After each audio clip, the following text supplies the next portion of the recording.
Liberty corner में परवेज़ रोशन का सलाम। अब दुनिया में जहाँ भी हैं, इसराइल का खुदा, खुदामंदों का खुदा, जो हर कुल कायनात का खुदा है, आपके साथ हो, आपकी रहनुमाई करे, आपकी मदद करे। आप किसी मुश्किल में हैं, आप बीमार हैं, आप किसी भी प्रॉब्लम में हैं, चूँकि वो हल्ले मुश्किलात है, खुदामंदों का खुदा है और हर मुश्किल को हल करता है। परवेज़ रोशन लिबर्टी कॉर्नर में आपको खुश आमदीद कहता है और एक बार फिर आपको सलाम पेश करता है। अगर आप चाहें तो मेरे चैनल को सब्सक्राइब कर सकते हैं, लाइक कर सकते हैं और शेयर भी कर सकते हैं। तो आज की लिबर्टी कॉर्नर में मेरे साथ जो मेहमान शख्सियत हैं वो जनाब मुश्ताक शजील भट्टी साहब हैं, जो कि यूनाइटेड चर्च इन पाकिस्तान के रूह रवां हैं, सेक्रेटरी जनरल हैं और एक अरसा दराज से चर्च की खिदमत में अपनी ज़िंदगी को डिवोशन के तौर पर उन्होंने किया हुआ है। उनका ख़ानदान चर्च की खिदमत में है, तो आज हमने उनको दावत दी है लिबर्टी कॉर्नर में कि वह हमारे साथ तशरीफ़ लाएं और आवाम के लिए, कलीसिया के लिए, पूरे पाकिस्तान में जो यूनाइटेड चर्च इन पाकिस्तान है उसके उन तमाम लोगों के लिए जो मालूमात हैं, जो हालात हाज़रा चल रहा है, इसके ऊपर गुफ्तगू करें। जनाब मुश्ताक शजील भट्टी साहब, रूह रवां, secretary general United Church in Pakistan. जी भट्टी साहब, आप यूनाइटेड चर्च इन पाकिस्तान के सेक्रेटरी जनरल हैं, जो कि जिसमें Lahore diocese, Peshawar diocese, Multan diocese, Hyderabad diocese, Karachi,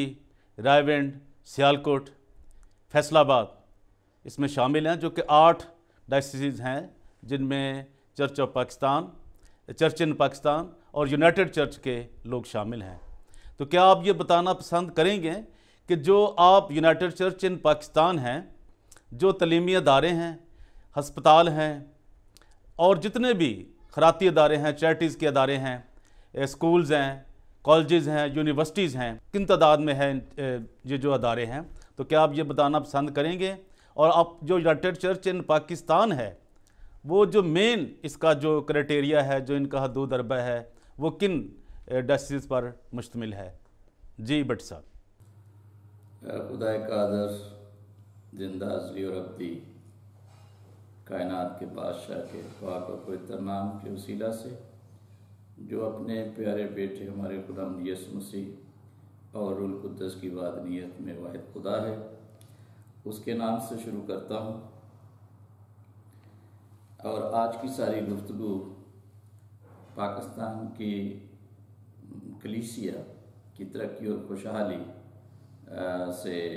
मंसूब करता हूँ। परवेज़ रोशन साहब, जैसा आपने फरमाया कि यूनाइटेड चर्च इन पाकिस्तान का मैं जनरल सेक्रेटरी होने के नाते से मैं ये गुजारिश करूं कि चर्च ऑफ पाकिस्तान जो है वो 2 मेन चर्चेस की अलायंस है, जिसमें एंग्लिकन कमीशन और यूनाइटेड चर्च इन पाकिस्तान। बाकी जो फोरम चर्च ऑफ पाकिस्तान के मेमोरेंडम में शामिल किए गए वो जो हैं वो ऑलरेडी यूनाइटेड चर्च के अंदर कानूनन मर्ज हैं, जिसमें मेथोडिस्ट चर्च, एपिस्कोपल और नॉन एपिस्कोपल जितनी ऑर्गेनाइजेशंस थी इस एरिया में, जहाँ इस वक्त पाकिस्तान जिसे हम कह रहे हैं, वो सारी की सारी यूनाइटेड चर्च नॉर्दर्न इंडिया में, इसी तरह बैप्टिस्ट, लूथरन और दीगर ऑर्गेनाइजेशन, तमाम Presbyterians, even the Church of Scotland, और ये सारी ऑर्गेनाइजेशंस जो हैं ये पहले से ही यूनाइटेड चर्च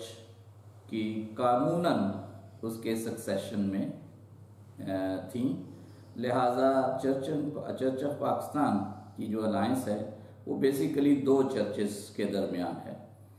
जिसमें एंग्लिकन कमीशन और यूनाइटेड चर्च इन पाकिस्तान जो है ये है। सो इस तनाजुर में सियालकोट डायसिस जो इस वक्त चर्च ऑफ पाकिस्तान की मैनेजरियल सेटअप है, इसी तरह मुल्तान डायसिस और रायवन डायसिस जो हैं ये 100% यूनाइटेड चर्च की डायसिस हैं। और इसके अलावा बाकी तमाम जो 5 डायसिस हैं उनके अंदर 60 से 70% अदारे, चर्चेस और कलीसियाएँ जो हैं वो यूनाइटेड चर्च की हैं। सो जैसा आपने फरमाया कि कितने अदारे, ख़ास तौर पे तालीमी अदारे या हेल्थ के इंस्टीट्यूशंस जो हैं, तो एक जो है हमारे ऑफिशियल स्टैटिस्टिक्स के मुताबिक पंजाब के अंदर जो हैं वो 134 मिडल और हाई और प्राइमरी स्कूल्स जो हैं वो हमारे नेशनलाइजेशन से पहले हमारे कंट्रोल में थे, हमारी ओनरशिप में थे और हमारी मैनेजमेंट में थे, जिनको नेशनलाइज किया गया और वो गवर्नमेंट के पास हैं, और जिनमें से चंद एक जो हैं वो अभी वापस हुए हैं, बाकी जो हैं वो गवर्नमेंट के पास बदस्तूर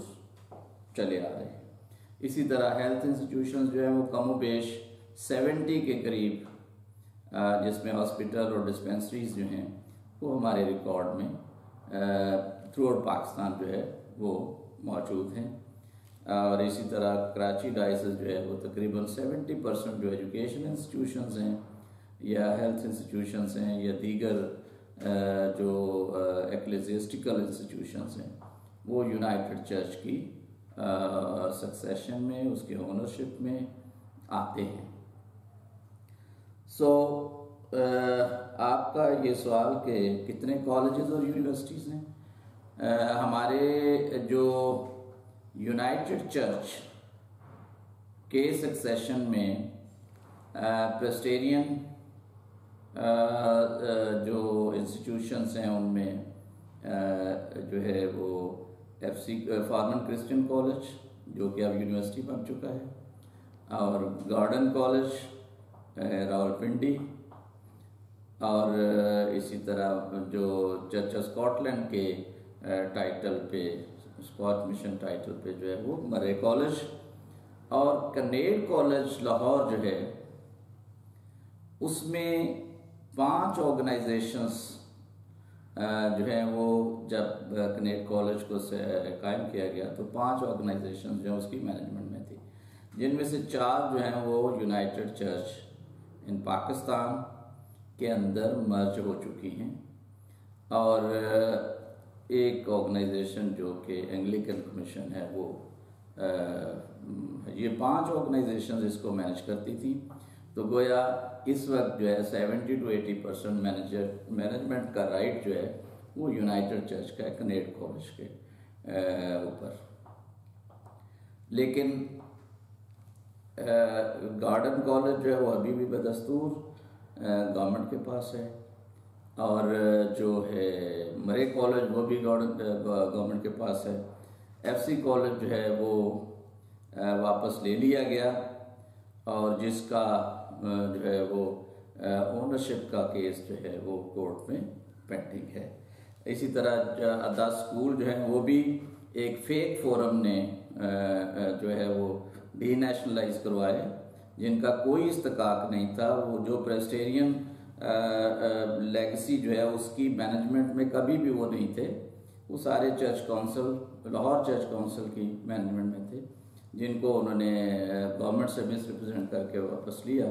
तो बहरहाल वो जो है उसका कानूनी तरीकाकार जो है वो चर्च काउंसिल उसको अपना रही है, और हाल ही में ये बात जो है लाहौर हाई कोर्ट ने ये सेट कर दी कि बोर्ड ऑफ फॉरेन मिशन जो है the Presbyterian Church in the USA, जिसके टाइटल पे गार्डन कॉलेज और FC कॉलेज है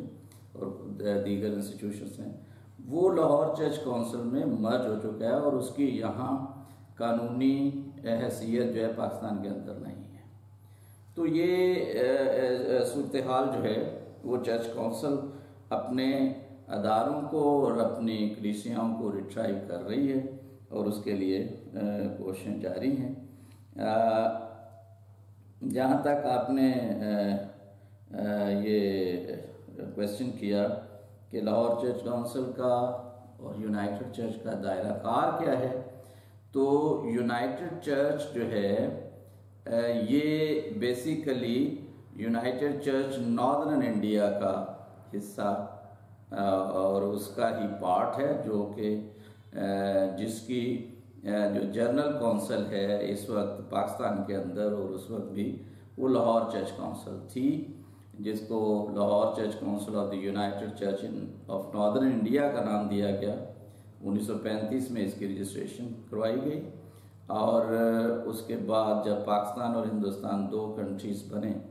तो 1953 में लाहौर चर्च काउंसिल का बाउंड इंक्रीज करके तो थ्रू आउट पाकिस्तान और कश्मीर कर दिया गया और लाहौर चर्च काउंसिल को ही यूनाइटेड चर्च इन पाकिस्तान की जनरल काउंसिल करार दिया गया। तो इस हवाले से चर्च काउंसिल का या यूनाइटेड चर्च इन पाकिस्तान का दायरा कार जो है वो थ्रू आउट पाकिस्तान और कश्मीर तक इसका दायरा कार है। जी परवेज़ रोशन साहब, जैसा मैंने ये आपके गोशगुजार किया है और आपके नाजरीन और ऑडियंस के लिए कि जो यूनाइटेड चर्च है वो चर्च ऑफ पाकिस्तान के अंदर उसका एक कलीदी हिस्सा है।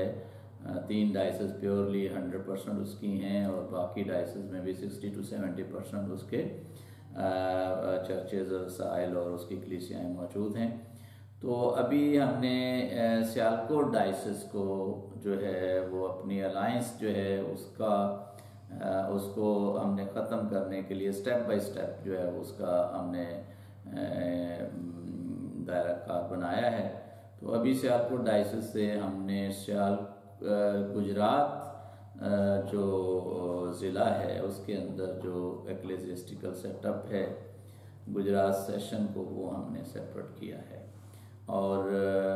अगला हमारा स्लो एंड स्टडी हम पहले गुजरात डिस्ट्रिक्ट को जो है वो एक अच्छी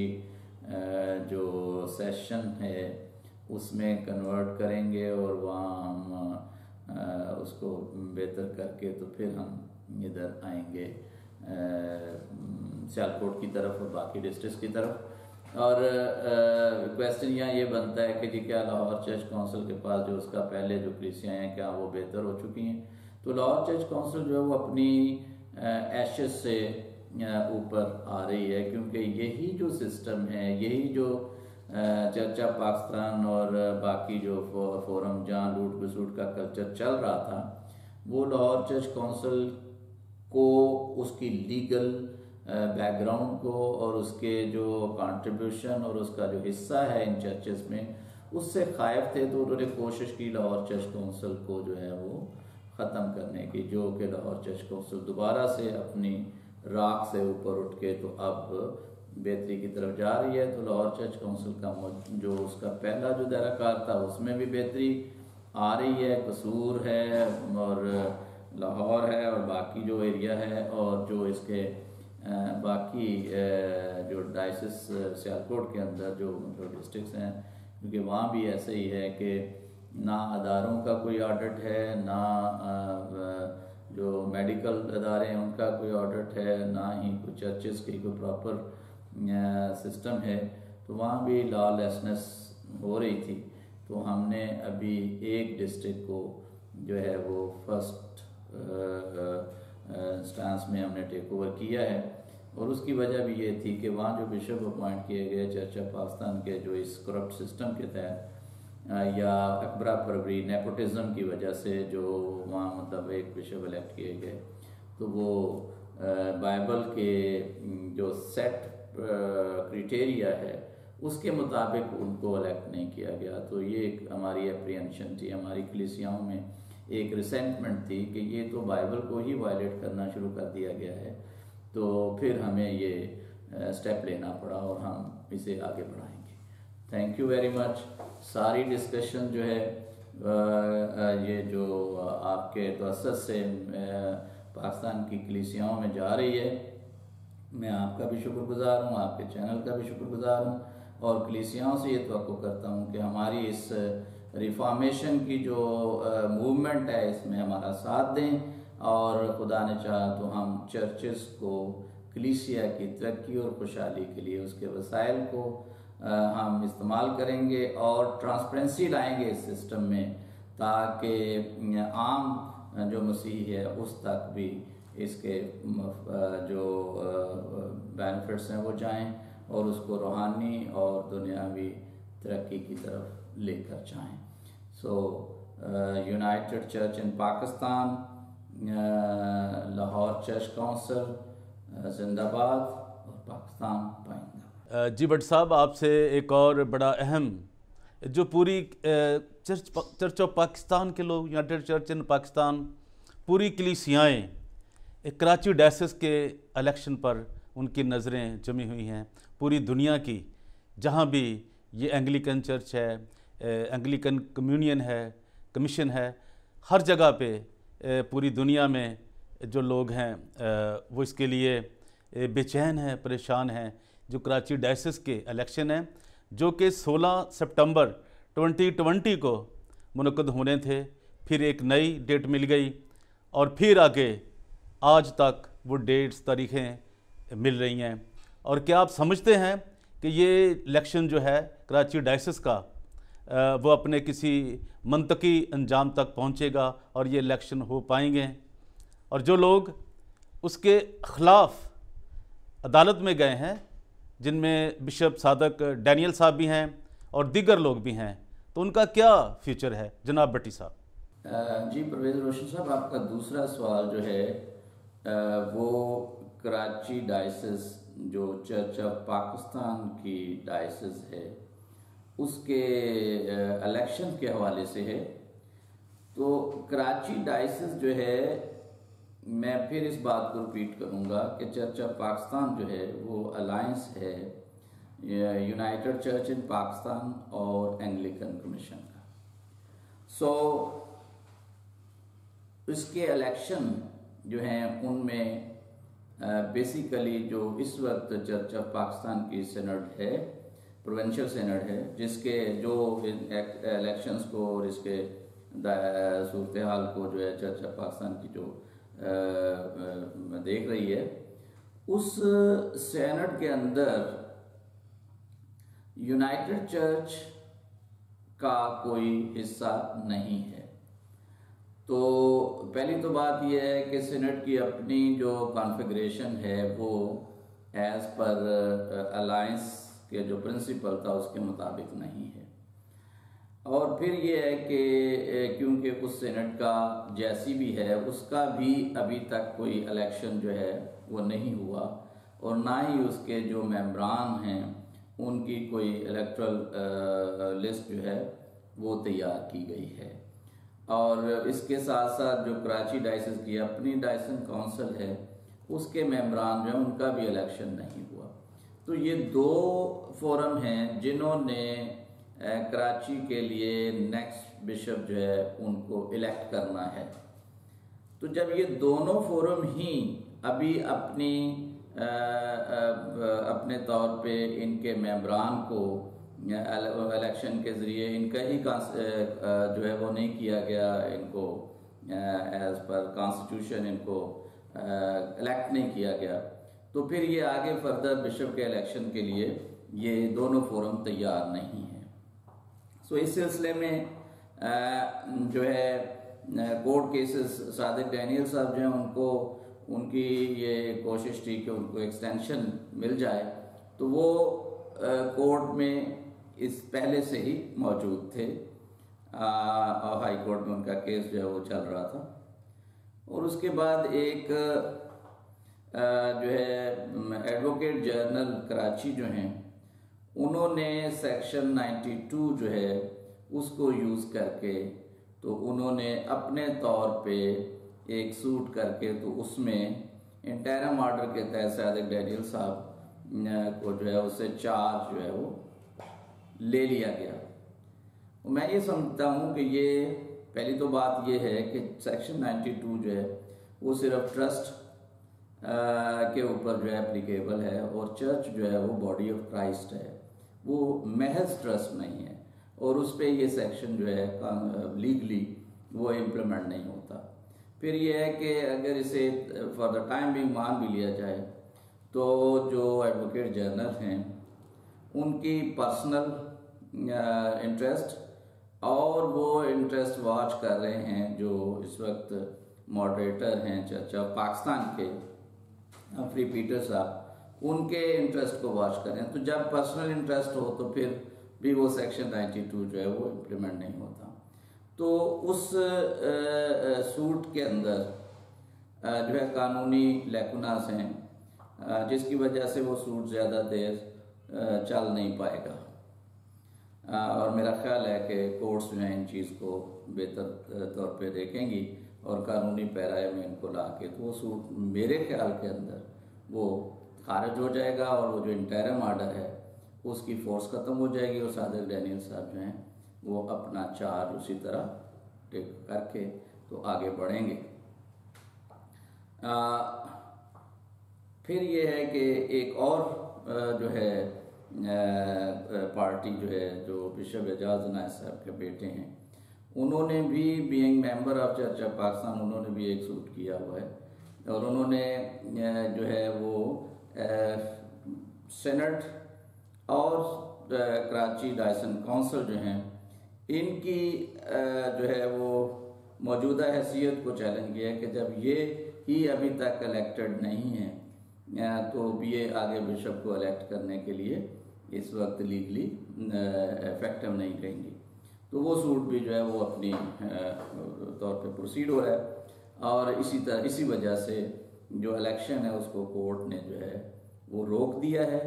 अब कोर्ट जो है वो इस साइड पे जा रही है कि क्योंकि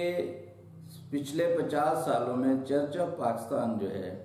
वो कोई बेहतर और प्रॉपर और वक्त के साथ साथ जो रिफॉर्म आनी थी कॉन्स्टिट्यूशन में और इलेक्शन के तरीकाकार में वो उनको प्रॉपर नहीं कर पाया, तो कोर्ट शायद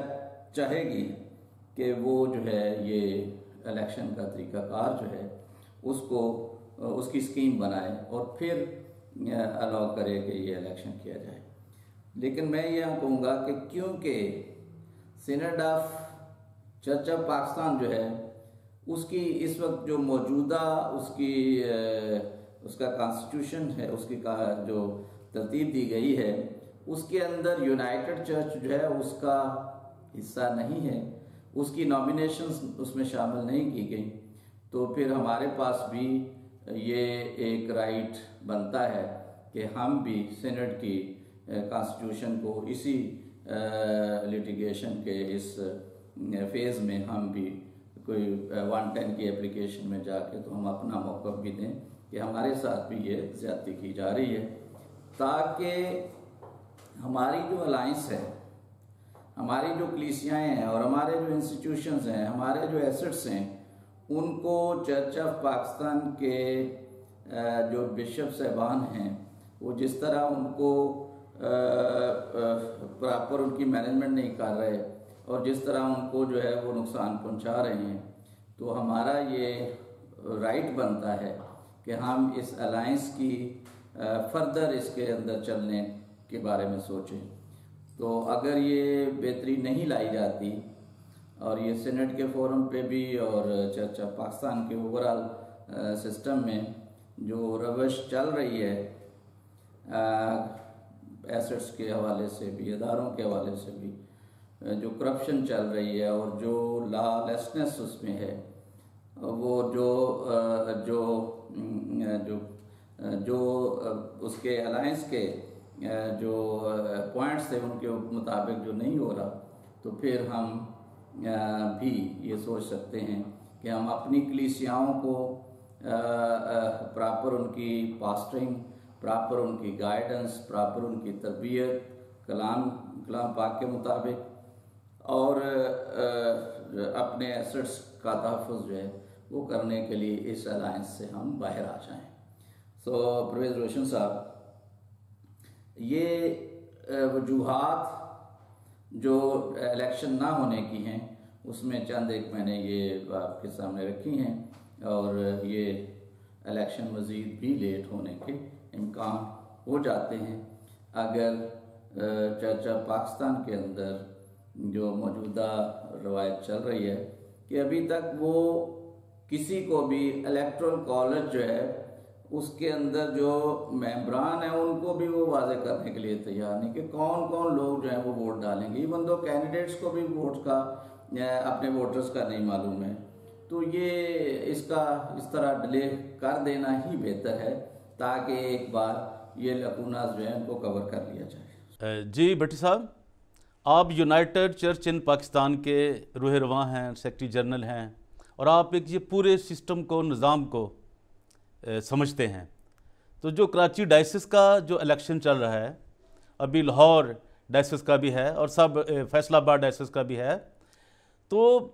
इसका क्या तरीका कार है इलेक्शन का, और जब मुंतखब बिशप होते हैं उनको कैसे मुंतखब किया जाता है, और ये जो आम मालूमात हैं ये लोगों तक क्यों नहीं फ़राहम की जाती? तो प्लीज़ मेहरबानी फरमाकर कलीसिया के लिए, जिसका जो लोग हैं, कलीसिया का मतलब चर्च है, लोग हैं, तो उनके लिए, लुकाई के लिए भी ये ज़रूर मेरे ऑडियंस के लिए, मेरे सामीन के लिए मेहरबानी फरमाइए। जनाब भट्टी साहब। परवेज़ रोशन साहब, आपका तीसरा सवाल कि बिशप किसी भी डायसिस में उसके इलेक्शन का तरीक़ाकार जो है वो क्या होना चाहिए और उसमें क्या बेहतरी लाई जा सकती है। तो इस ज़मन में मैं ये कहूँगा कि देखें, बिशप का डेजिग्नेशन जो है वो सबसे पहले हमारी पाक कलाम के अंदर हम अगर रसूलों के अमाल के चैप्टर 14 उसकी वर्स 3 में जाएं तो मुक़द्दस पौलुस जो हैं उन्होंने सबसे पहले प्रेस्टर जो हैं वो अनातोलिया की कलीसियाओं में वो मुकर्रर किए और यही प्रेस्टर जो है इसका जो बाद में जो कि ओवरसियर जो कि एपिस्कोपास यानी बिशप के नाम से ये मशहूर हो गया। बिशप का जो है टाइटल जो है इसी प्रेस्टर से ही आगे डिराइव होता है। और अब देखना ये है कि हमारे पास इसकी रवायात जो हैं वो कलीसियाई रवायात कैसी हैं। तो देखें, हमारी जो कलीसियाई रवायात हैं बिशप्स या स्कॉफ या प्रेस्टर्स के इलेक्शन के लिए या उनकी सिलेक्शन के लिए, तो वो बड़ी एनरिच हैं। हमारे जो कन्फॉर्मिस्ट चर्च हैं जिनमें कैथोलिक चर्च है, ईस्टर्न ऑर्थोडॉक्स चर्च है, ओरिएंटल ऑर्थोडॉक्स चर्च है, एंग्लिकन चर्च है जो प्रोटेस्टेंट साइड पे, ओल्ड कैथोलिक और इंडिपेंडेंट कैथोलिक चर्चेस हैं, और इसी तरह सीरियन चर्च ऑफ ईस्ट जो है, ये सारे जो हैं इनमें बिशप्स जो हैं वो उनका तकर्रुर जो है या उनका इंतखाब जो है उसके तरीक़ाकार जो हैं वो बड़े वाज़े चले आ रहे हैं। तो बेसिकली जो बिशप का डेजिग्नेशन है वो डायरेक्ट जो है सक्सेशन अटैच करता है 12 रसूलों के साथ, जो ओरिजिनल 12 जो रसूल खुदावंद यीशु मसीह के हैं उनके साथ वो अपनी डेट बैक, अपनी लिनेज जो है वो बनाता है। तो इस तरह बिशप जो है कोई भी किसी भी डायसिस का या किसी भी पैरिश का या किसी भी कलीसियाई जो उसके लिए रिक्वायर्ड एरिया है तो वो उसकी फुल प्रीस्टहुड जो है वो रखता है। अब बिशप जो है वो जो है किसी डायसिस में वो उसका तकर्रर या इलेक्शन जो है वो किया जाता है और वो बतौर एक सिंबल फेथ और कलीसियाई यूनिटी और मोहब्बत और पास्टरल केयर और जो है वहाँ के रिसोर्सेज की स्टीवर्डशिप जो है, जिनमें ह्यूमन और फिज़िकल और स्पिरिचुअल जो रिसोर्सेज हैं हमारे, वो बिशप जो है उसके ऊपर जो है उसकी जिम्मेदारी होती है और उसे वहाँ की कलीसिया के लिए एक एग्जाम्पल जो है वो होना होता है। तो बीइंग चीफ पास्टर जो अपनी डायसिस के अंदर जो है तो वो वहाँ अपनी कलीसिया का एक बाप की मानद है जो खुदा के अंदर है। सो बिशप का इलेक्शन भी और बिशप का रोल भी वो हमारे पाक कलाम के मुताबिक और हमारी कलीसियाई रवायात के मुताबिक वो बड़ी अहमियत का हामिल है, क्योंकि उसके पास तमाम अपनी कलीसिया की रूहानी जिम्मेदारियाँ और टेम्परल उनकी जो पास्टिंग और रिक्वायरमेंट्स हैं उनकी जिम्मेदारी भी आती है कि वो अपनी कलीसिया को रूहानी तौर पे भी पाक कलाम के अंदर भी उनको मजबूत बनाए, खुद मजबूत हो, और जो दुनियावी मामलात हैं उनके अंदर भी। सो चर्च ऑफ पाकिस्तान जो है, जब इससे पहले जब यूनाइटेड चर्च के अंदर बहुत से जो एपिस्कोपल चर्चेस जो हैं वो इस चर्च यूनियन के अंदर शामिल हुए, यूनाइटेड चर्च नॉर्दर्न इंडिया में, तो वहाँ ये बड़ी लंबी चौड़ी डिस्कशन हुई कि जो ऑर्डेन्ड मिनिस्टर्स हैं यूनाइटेड चर्च के अंदर या प्रेस्टर्स हैं, और उसके बाद जो बिशप का एक डेजिग्नेशन है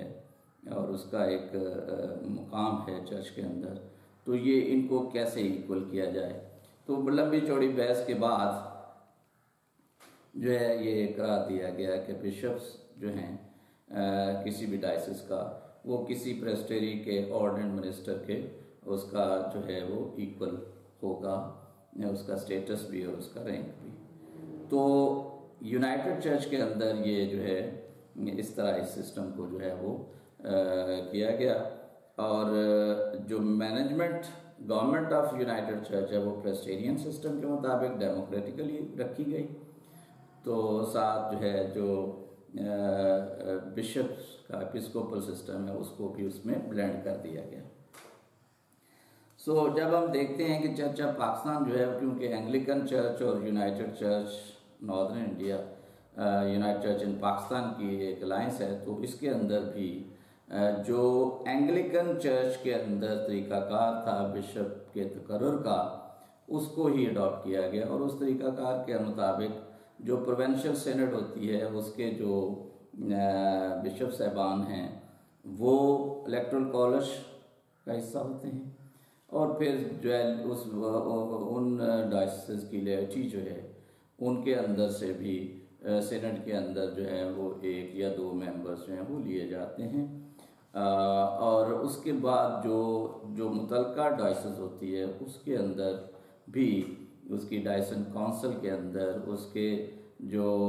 प्रीस्ट हैं वो भी, और ले पर्सनमैन जो हैं उनसे भी उसकी कॉन्स्टिट्यूशन की जाती है,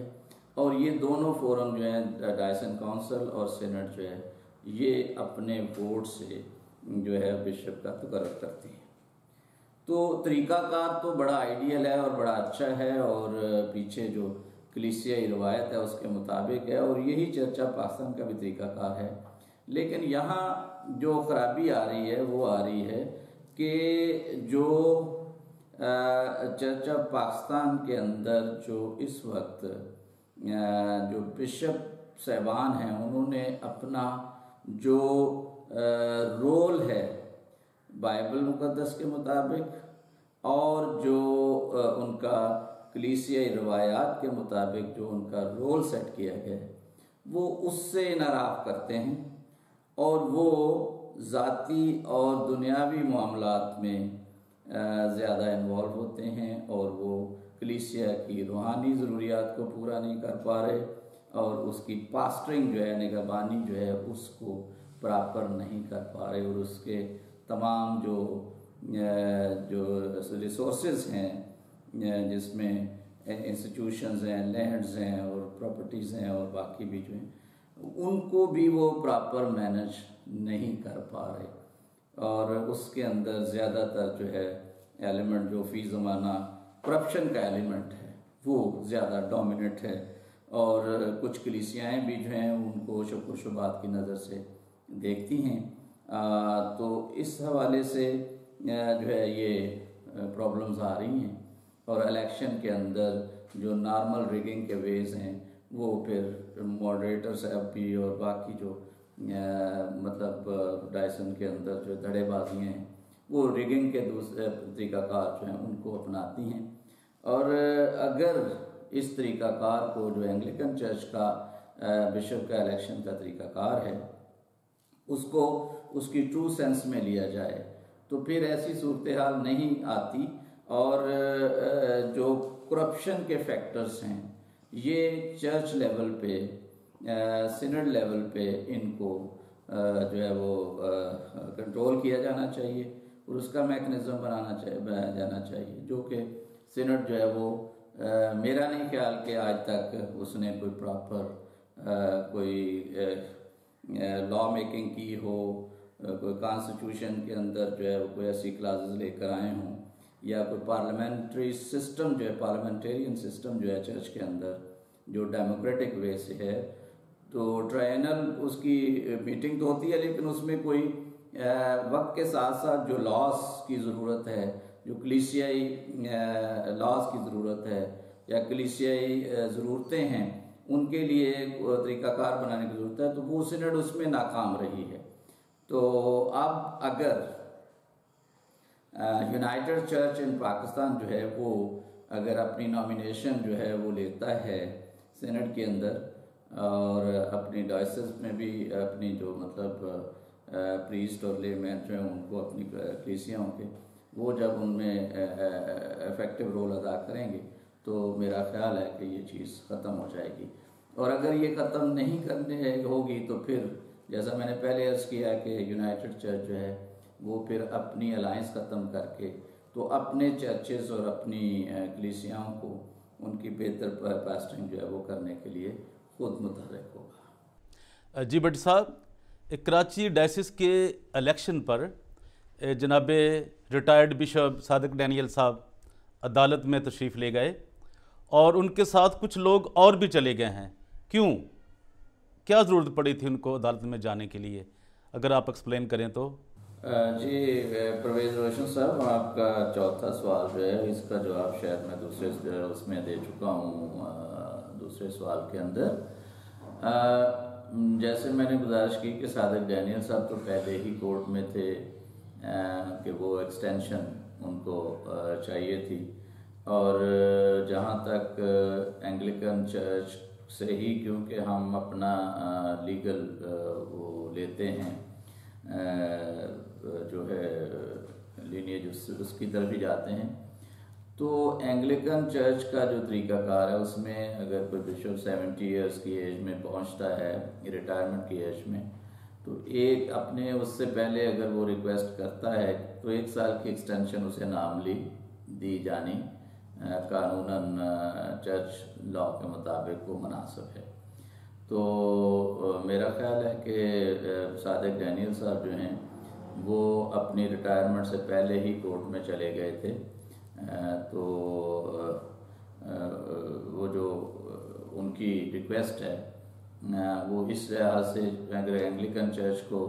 उसके लॉ को मद्देनज़र, एक्लेसियास्टिकल लॉ को मद्देनज़र रख के बात की जाए तो वो उनकी रिक्वेस्ट जो है वो लीगल बनती है।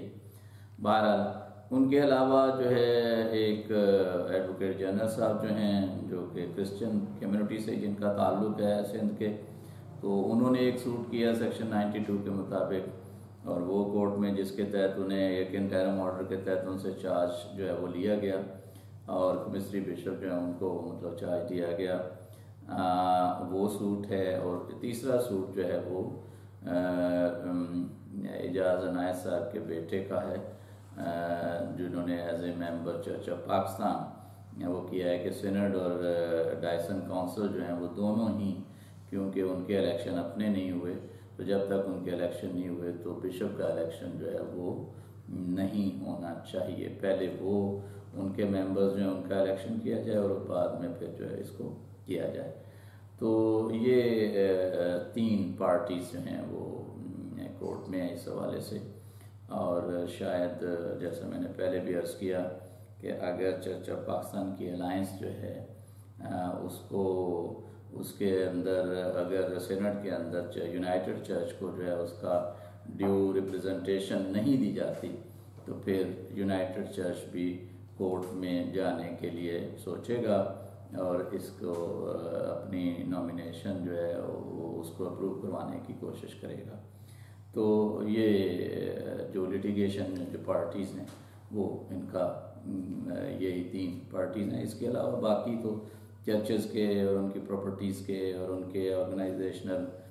लिटिगेशन जो है मुख्तलिफ कोर्ट्स में पेंडिंग है वो है। So thank you. United Church in Pakistan, church of Pakistan जो कि है, इससे कलीसियाई जितनी भी लोग हैं कलीसियाओं पे मुश्तमिल हैं, चर्चिज़ में हैं, उनको चर्च के मामलात से, डायसिस के मामलात से क्यों आम आदमी को दूर रखा जाता है? इसकी क्या वजूहात हैं, क्या मुहर्रिकात हैं, क्यों ऐसा किया जाता है? जी भट्टी साहब। जी प्रोफेसर रोशन साहब, चर्च जो है उसका अपनी कलीसियाओं की तरक्की और खुशहाली, रूहानी और दुनियावी खुशहाली और तरक्की में बड़ा कलीदी रोल है। और इस लिहाज से तो हम खुशकिस्मत हैं कि हमारे जितने साबका जो चर्च हैं जिनकी बुनियाद पे आगे नई ऑर्गेनाइजेशन जो हैं वो उनकी लेगेसी को सक्सीड कर रही हैं, वो सारे जो हैं वो लॉ के मुताबिक लोकल जो टेम्पोरल लॉ हैं, कंपनीज एक्ट है या ऑर्डिनेंस है या सोसाइटीज़ एक्ट है, उसके तहत या और स्पेशल जो रजिस्ट्रेशन के वे हैं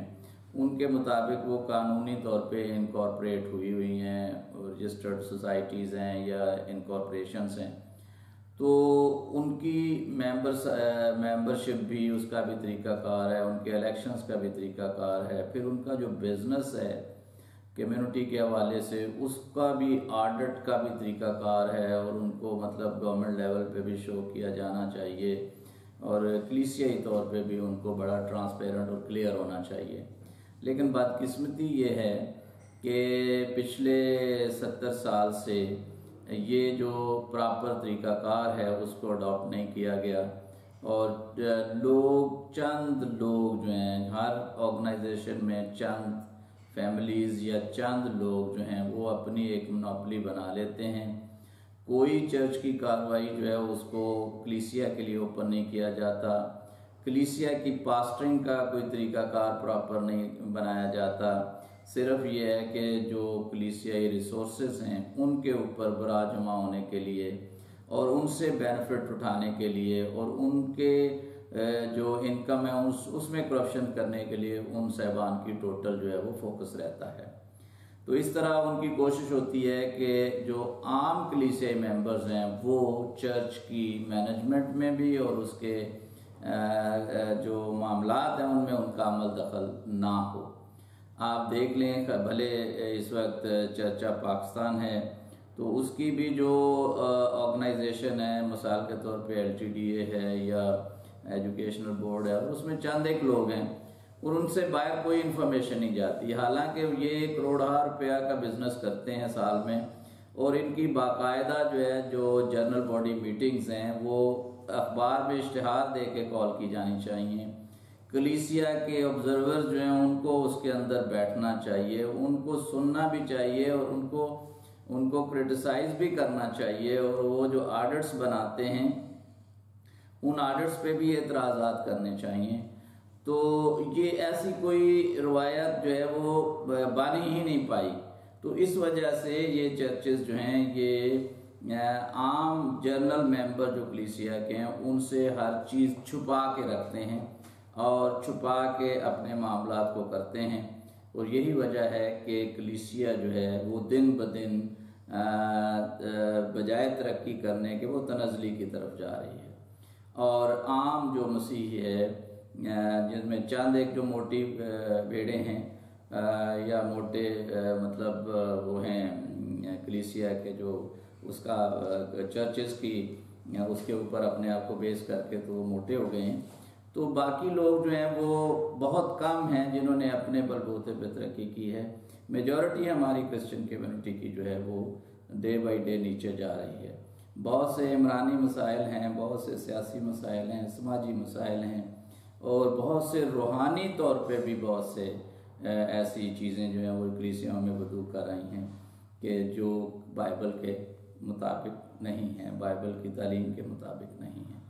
तो ये सारी चीज़ें जो है इन चर्चेस को उनको लुक आफ्टर करना था और उनकी पास्टरिंग करनी थी, उनकी निगहबानी करनी थी, उनको गाइड करना था। तो मैं ये समझता हूँ कि ना सिर्फ पाकिस्तान की कलीसिया के लिए बल्कि पूरी दुनिया की कलीसिया, पूरी दुनिया के इंसानों के लिए अगर दुनिया के मसाइब जो हैं उनको कम किया जाना है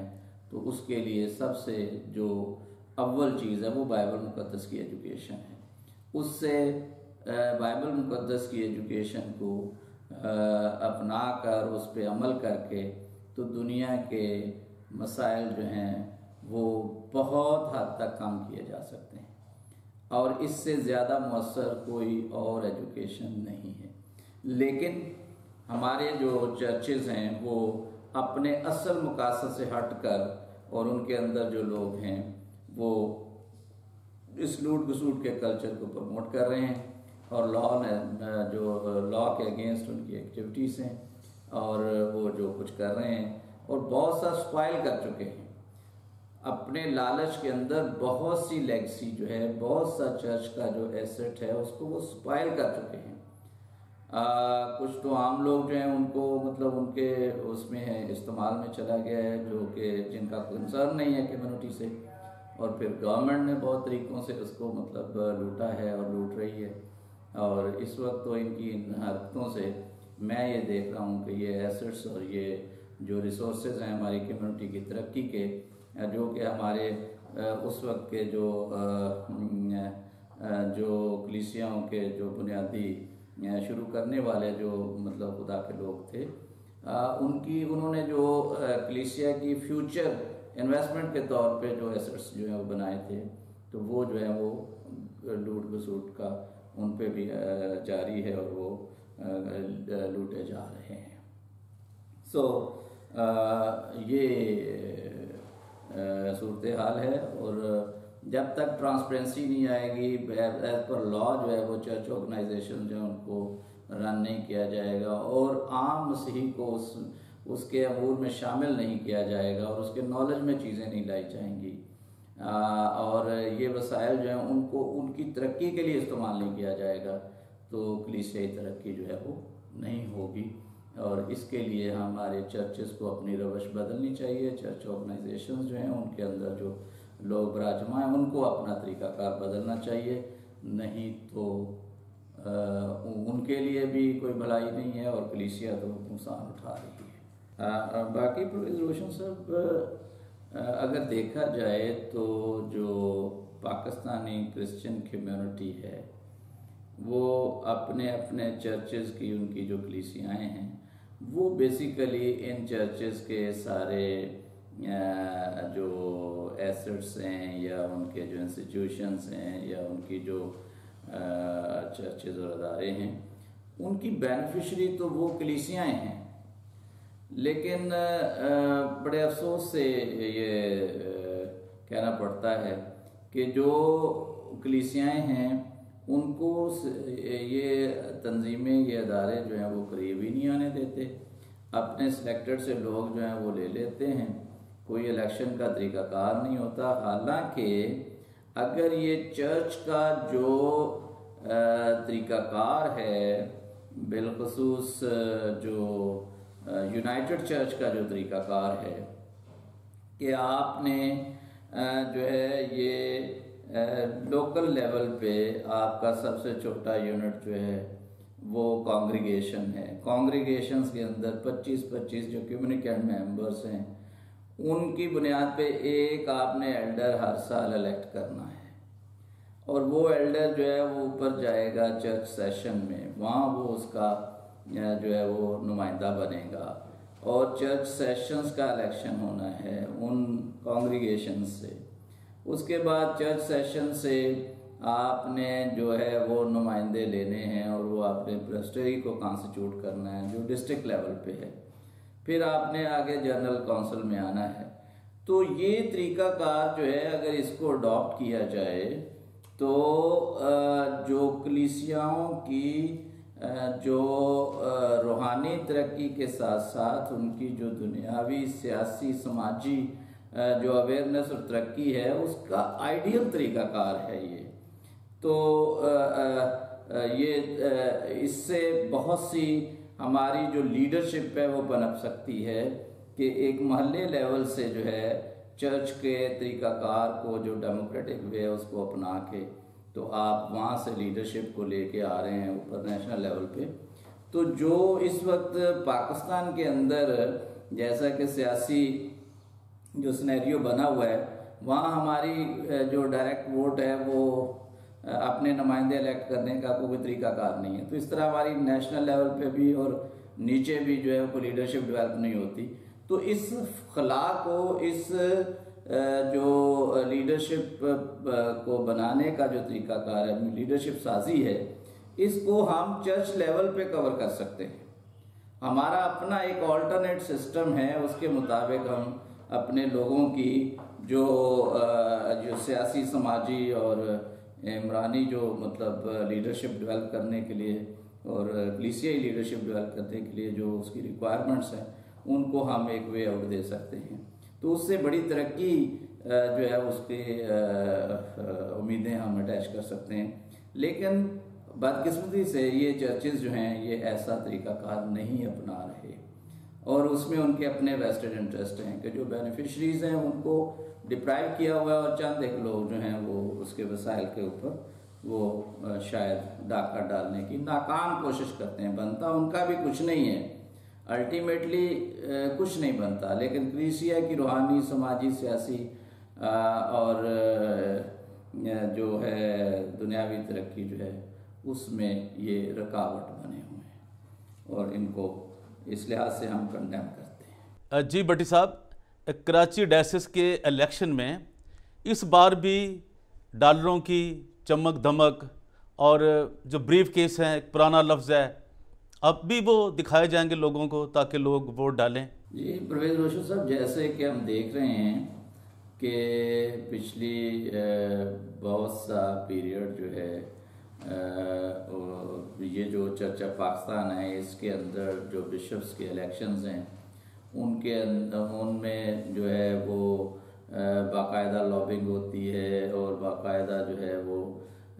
जो एक्सपेक्टेड वोटर्स होते हैं सीनेट के भी और काउंसिल के भी, उनको जो है वो ख़रीदा जाता है या उनको कोई पैसे दिए जाते हैं या कोई लालच दिए जाते हैं या कोई उनके साथ कमिटमेंट्स की जाती हैं। तो ये जो सूरत हाल है चर्च के अंदर भी ये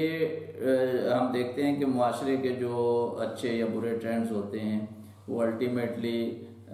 चर्च के अंदर भी वो वदू करते हैं, लेकिन फिर उनको कंट्रोल करने के लिए अगर अच्छे हैं तो उनको आगे बढ़ावा दिया जाना चाहिए, बुरे हैं तो उनको स्नब किया जाना चाहिए। तो हम देखते हैं कि जो जैसे सियासी कल्चर हमारा बना था, MNAs, MPAs और काउंसलर्स वगैरह और फंड्स में करप्शंस, और आज नैब जो है वो थ्रू पाकिस्तान इन चीज़ों को देख रही है, तो एक अदारा बनाने की ज़रूरत पेश आई। इसी तरह हमारे चर्चेज़ के अंदर भी जो है ये जो कल्चर है वो डेवलप हुआ और बिशप्स जो हैं क्योंकि उनको उसके पास इख्तियार होता है एक ख़ास एरिए में कलीसियाओं के रूहानी और दुनियावी जो वसाइल हैं उनके ऊपर, तो वो रूहानियत को तो उन्होंने बिल्कुल ही तर्क कर दिया और दुनियावी जो वसाइल थे उनके ऊपर उन्होंने जो है वो मतलब अट्रैक्शन उनके लिए वो बने, उनके वसाइल जो है ख़ास तौर पे। तो फिर वहाँ अपना इलेक्ट होके तो अपने आप को बराजमा करने के लिए फिर उन्होंने ये पैसा जो है वो उसको इस्तेमाल करना शुरू किया। तो ये जो अभी भी जैसा तरीकाकार बन रहा था, जैसे आप देख रहे थे कि पिछली 2 डेट्स अनाउंस हुई, तो उनमें ये चीज़ कारफरमा हो रही थी और होनी लाजमन होनी थी कि पैसे और कमिटमेंट्स और प्रॉपर्टीज़ के हवाले से ये जो चीज़ें हैं ये आती। और जब कोई बिशप जो है वो लिंगर ऑन करता है तो इसका मतलब ये होता है कि या तो उसके जो प्रोजेक्ट्स हैं जो जिनको वो कर रहा था वो उसको मुकम्मल नहीं कर पाया, या उसका जो जहाँ जहाँ उसकी कमिटमेंट्स थी, फाइनेंशियल कमिटमेंट्स थी, जो वो उसकी पूरी नहीं हुई, तो इस वजह से वो लिंगर ऑन करते हैं और डिले करने की कोशिश करते हैं। तो इलेक्शन जो है उसमें लामहला अभी भी ये चीज़ क्योंकि ख़त्म नहीं हुई, और जब तक चर्च के अंदर ट्रांसपेरेंसी नहीं आएगी, चर्च को जो है उसके ट्रू सेंस में जो तरीक़ाकार है इलेक्शंस का और जो बिशप की इलेक्शन और उसकी कॉन्सेक्रेशन का जो एक्चुअल तरीक़ाकार है उसको अपनाया नहीं जाता, तो ये चीज़ें जो हैं ये कारफरमा रहेंगी, पैसे और ये चीज़ें जो हैं वो। तो अभी भी कई कैंडिडेट्स जो हैं वो कुछ कमिटमेंट्स करके तो लाए जा रहे थे, और वो कमिटमेंट करके तो बिशप बनने की कोशिश कर रहे थे कराची डायसिस के अंदर भी, और शायद जो कोर्ट्स का तरीकाकार आए उसमें ये चीज़ें जो हैं वो, मैं ये तो नहीं कह सकता कि कम होंगी, लेकिन ये ज़रूर हो सकता है कि लामहला वो जो चर्च ट्रेडिशंस हैं और जो एंग्लिकन चर्च का लॉ है इस हवाले से, बिशप के इलेक्शंस के हवाले से, वो उसको जब वो एनफोर्स करने के लिए वो करेंगे, स्कीम में लाएंगे, तो फिर शायद कुछ चीज़ें कम होने का इम्कान पैदा हो जाए। ये करनी तो हमें वॉलंटरली चाहिए थी, चर्च लेवल पे चाहिए थी, सीनेट के लेवल पे ये चीज़ें जो है रिफॉर्म होनी चाहिए थी, लेकिन बदकिस्मती से जब हम नहीं कर पाए तो फिर कोर्ट्स में ये चीज़ें डिसाइड होनी ज़रूरी हो गई। जी भट्ट साहब, एक आपसे ही एक मुतल्लका सवाल है कि पाकिस्तान बाइबल सोसाइटी, जो कि एक पूरी दुनिया में भी उसकी एक तारीख़ है और पाकिस्तान हिंदुस्तान के अंदर भी उसकी एक तारीख़ है, उसके मौजूदा जो सेक्रेटरी जनरल हैं एंथनी इजाज़ लैम्बल साहब, वो अपनी रिटायरमेंट की उम्र को पार कर चुके हैं और अभी तक वो चार्ज को नहीं छोड़ रहे बाइबल सोसाइटी से, जबकि उन्होंने एक नया भी सेक्रेटरी जनरल मुंतखब कर लिया है। तो इसकी क्या वजूहत है कि वो क्यों नहीं इक़्तिदार से हटना चाहते? जी भट्टी साहब। जी परवेज़ रशीद साहब, ये पाकिस्तान बाइबल सोसाइटी जो है उसकी जो इस वक्त उसकी जो लीडरशिप है या मेंबरशिप, उससे मेरा डायरेक्ट तो कोई ताल्लुक नहीं है, लेकिन बीइंग अ चर्च जाहिर है बाइबल सोसाइटी जो है वो चर्चेस को जो है वो फीड करती है, गाइड करती है कलाम पाक के तरवीज के हवाले से, और उस हवाले से वो हमारी हेल्पर है, तो हमारा हक हमें मिल जाता है कि हम उस पर बात कर पाएँ। तो जहाँ तक जो मौजूदा सेक्रेटरी हैं एंथनी लैम्बल साहब, पिछले 22-23 साल से वो चले आ रहे थे, तो वो शायद जब वो मीडिया पे बात करते हैं तो वो बड़ा अपने आप कहते हैं जी मैं फ़लाँ लंदन में भी जो है ऑडिट कमेटी का मैं मेंबर रहा और ये रहा और वो रहा। तो यहाँ जो ट्रांसपेरेंसी है पाकिस्तान के अंदर उसमें उनकी कोई कारकर्दगी नज़र नहीं आती, और शायद वो जैसे मुर्गी कुछ चूज़े या अंडे जो है वो घरों में छुपा के बैठती है और उसे खतरा होता है कि जब उठूँगी तो नज़र आ जाएंगे, तो शायद उनको भी ये है कि जब वो इस सीट से डी सीट होंगे तो उनके जो काम हैं या उनके जो खिलाफ ज़ाब्ता जो उनकी कार्रवाइयाँ हैं वो ओपन हो जाएंगी, तो शायद इसलिए वो डिले कर रहे हैं, या उन्हें ये ज़ोम है कि उनके अलावा और कोई कॉम्पिटेंट नहीं है जो इस अदारे को आगे बढ़ा सके। तो हालांकि कोर्ट ने भी उन्हें ऑर्डर कर दिए हैं, तो उनको चाहिए तो यही कि वो ये सीट जो है इससे दस्तबरदार हों, सबकदोश हों, और दूसरे जो कमिंग सेक्रेटरी हैं जो जिसका इलेक्शन भी सुना हो चुका है, तो उनके लिए वो वेकेट करें सीट को और उनको मौका देंगे वो आगे इस अदारे को आगे बढ़ाएं। तो ये उम्मीद करते हैं कि वो जल्द अज जल्द इसको वेकेट करेंगे और अपने आप को क्लियर भी करेंगे। अब क्योंकि वो जा रहे हैं तो उनको जो बाइबल सोसाइटी के सारे फाइनेंशियल मैटर्स हैं उनका भी हिसाब किताब बड़े अच्छे तरीके से दे के जाना चाहिए। अगर वो दुरुस्त हैं, अगर वो फेयर हैं, अगर वो सच्चे हैं और अगर वो नीट हैं अपने पिछले 23 साल में, तो उनको ऐसा कोई ख़तरा नहीं होना चाहिए। जी भट्ट साहब, चूँकि आप भी लाहौर में हैं और लाहौर के अंदर ही जो लाहौर डायसिस है जो सबसे बड़ी डायसिस कहलाती है, जिसके रिटायर्ड बिशप इरफान जमील साहब अपनी रिटायरमेंट की एज को छू चुके हैं, बल्कि उस बहुत आगे निकल गए हैं, लेकिन वहाँ पे अभी तक जो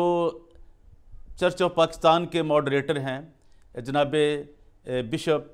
हेम्फ्री सरफराज पीटर साहब, उन्होंने कोई उसके स्केजुअल का, उसके इलेक्शन का कोई अनाउंसमेंट नहीं की, कोई ऐलान नहीं किया। इसके पीछे क्या कोई बहुत बड़ा गबन है? जी परवेज़ रोशन साहब, लाहौर डायसिस जो है बेसिकली वो एंग्लिकन कमीशन की लेगसी लेकर आई है, लेकिन मौजूदा लाहौर डायसिस जो है ये वो डायसिस जो लाहौर डायसिस हुआ करती थी वो तो नहीं है, लेकिन उसके ऊपर उसके सारे सिस्टम के ऊपर ये आई है। और यहाँ जो बिशप साहब हैं reverend Irfan, right reverend Irfan Jamil साहब, वो गालबन इनसे सादिक डैनियल साहब जो कराची के बिशप हैं उनसे पहले के गालबन उनकी रिटायरमेंट की डेट जो है वो अनाउंस हो चुकी है और उनको भी लेटर जो है वो हेम्फ्री पीटर साहब की तरफ से वो जारी हो चुका था। लेकिन वो लाहौर डायसिस के अंदर तो अभी कोई ऐसा नहीं देखा जा रहा कि वहाँ कोई नए बिशप जो हैं वो उनके इलेक्शन की कोई डेट नहीं अनाउंस की गई। लेकिन कराची के अंदर तो सब बड़ी ज़ोर धूम धड़के के साथ वहाँ जो है वो मतलब मॉडरेटर साहब का जो लेटर है, उनको नोटिस जो था रिटायरमेंट का, उसकी इम्प्लीमेंटेशन के लिए एक एडवोकेट जनरल साहब भी जो हैं वो एक्टिव हो गए। हम सारी कम्युनिटी ने भी खैर उसमें काफ़ी कंट्रीब्यूट किया और कि जी इलेक्शन होना चाहिए। और जो बहरहाल उसकी जो वजूहत हैं वो बड़ी टेक्निकल और लीगल वजूहत हैं जिसकी वजह से वो रुका है। तो लाहौर डायसिस के अंदर जो है ये बावजूद अनाउंस होने के वहाँ कोई ऐसी एक्टिविटी नज़र नहीं आ रही कि वहाँ बिशप का इलेक्शन जो है वो होगा या नहीं होगा। मुमकिन है कि 70 साल पूरे होने के बाद रेवरेंड जमील इरफान जमील साहब ने कोई एक्सटेंशन ले ली हो और उन्हें एक्सटेंशन दे दी गई हो और सादिक डैनियल साहब को एक्सटेंशन ना दी गई हो। और ये क्योंकि एंथनी लेमुल साहब और जो रेवरेंड इरफान जमील साहब हैं, क्योंकि दोनों जो हैं वो सुना है कि इनका बड़ा करीबी रिलेशन है आपस में, तो वो जो हैं दोनों ही अपने अपने ओहदों को छोड़ने से उनका दिल नहीं कर रहा, बावजूद इसके कि उनकी रिटायरमेंट की एज आ गई हैं। तो मेरा ख्याल है कि अगर बिशप इरफान जमील साहब को उन्होंने अपना टेन्योर जो है वो अच्छे अंदाज से और ख़ास तौर पे जो वर्ल्डली अफेयर्स हैं डायसिस के, फाइनेंशियल अफेयर्स हैं, उनके हवाले से उन्होंने कोई किसी कोई करप्शन का एहतमाल नहीं है कि उन्होंने किया हो, तो फिर उन्हें चार्ज छोड़ने में कोई हर्ज नहीं है। लेकिन वही बात के लोग डिले करते हैं इसलिए कि जो उनके पेंडिंग काम हैं या जो उनकी जो फाइनेंशियल अट्रैक्शंस हैं वो उन्हें लेट करने की कोशिश करती हैं, क्योंकि होता ही है कि जहाँ उनका पैसा है वहाँ उनका दिल भी है, जहाँ उनके, तो वो शायद इस वजह से उनका दिल जो है वो डायसिस के अंदर अभी जाने को नहीं कर रहा, क्योंकि डायसिस के वसाइल जो हैं उनके ऊपर उनका दिल जो है वो अभी भरा नहीं है। जी मुश्ताक शजील भट्टी साहब, आपका एक बार बहुत फिर शुक्रिया, बार बार शुक्रिया कि आप लिबर्टी कॉर्नर में तशरीफ़ लाए और कलीसिया पाकिस्तान को और पूरी दुनिया के मसीहों को church of Pakistan, United Church in Pakistan कि वो तमाम अहम मालूमात जिससे आम क्रिश्चियन तरक्की कर सकता है और आम क्रिश्चियन जो है वो मज़ीद गुर्बत की पस्ती में जा सकता है, उनके रवैयों से जो चर्च कर रहे हैं, जो जिसके हेड जो हैं बिशप साहबान जो हैं, वो उनका रवैया चल रहा है। तो आपका बहुत शुक्रिया, आपने अपना कीमती वक्त दिया और लिबर्टी कॉर्नर में एक बार आपका फिर शुक्रिया। Thank you very much. God bless you all. Parvez Roshan आपसे फिर एक बार इजाज़त चाहता है। Thank you.